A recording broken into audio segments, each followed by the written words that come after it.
हाल ही में हमारे प्रधानमंत्री की ओर से एक बयान सामने आया है। वो अपने बयान में कहते हैं कि कांग्रेस के एक पूर्व नेता जो अपने कार्यकाल में मंत्री भी रह चुके हैं, उन्होंने ये दावा किया है कि 26/11 अटैक के टाइम पर पाकिस्तान से हम बदला लेने के लिए भारतीय सेना तैयार थी, पर उस टाइम की कांग्रेस सरकार ने उनको रोक दिया विदेशी दबाव के कारण। तो वो कौन था जो विदेशी दबाव के नीचे दब गया था और भारतीय सेना को रोका? ये फैसला किसने लिया था, ये जानने का अधिकार पूरी भारतीय पब्लिक को है, ऐसा कहना है हमारे प्रधानमंत्री का। अपने भाषण में प्रधानमंत्री ने जिस कांग्रेसी नेता का जिक्र किया था वो थे पी चिदम्बरम। हाल ही में उनकी ओर से इसी तरह का एक मिलता जुलता बयान भी सामने आया है।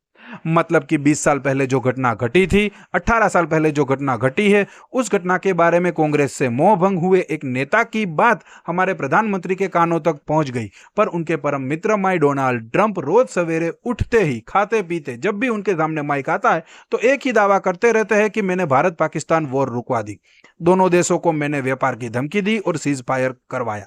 ये बातें इनके कानों पर नहीं पड़ती और इसके बारे में इनको कोई भी जवाब नहीं देना है। ना ही भारतीय पब्लिक को अधिकार है इस बारे में जानने का कि जो जंग हम जीत रहे थे, हमारी भारतीय सेना ने जो बहादुरी दिखाई थी, वो पाकिस्तान पर कब्जा करने ही वाली थी और बीच में ही ये जंग क्यों रोक दी गई, उसके बारे में जानने का अधिकार किसी को नहीं है। क्यों? क्योंकि ये खुद पर आ जाता है इसलिए। वरना इनके पास भी एक मौका है, एक प्रेस कॉन्फ्रेंस करे या फिर लाइव आकर ही कह दे कि सारे डोनाल्ड ट्रंप, तू कौन होता है मुझे वॉर रुकवाने का कहने वाला? तेरे कहने से मैंने ये कोई वॉर नहीं रोकी और तू कहता तो भी मैं नहीं रोकता। मैं एक आजाद भारत का प्राइम मिनिस्टर हूं, यहां पर कोई राजाशाही नहीं चल रही।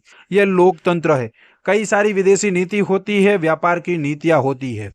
वॉर किसी भी समस्या का समाधान नहीं है और कोई भी लोकतांत्रिक देश ज्यादा दिन तक वॉर को नहीं खींच सकता। तो भारत की भलाई के लिए ही मैंने ये जंग रोकी थी, तेरे कहने से तो हर चीज नहीं रोकी थी।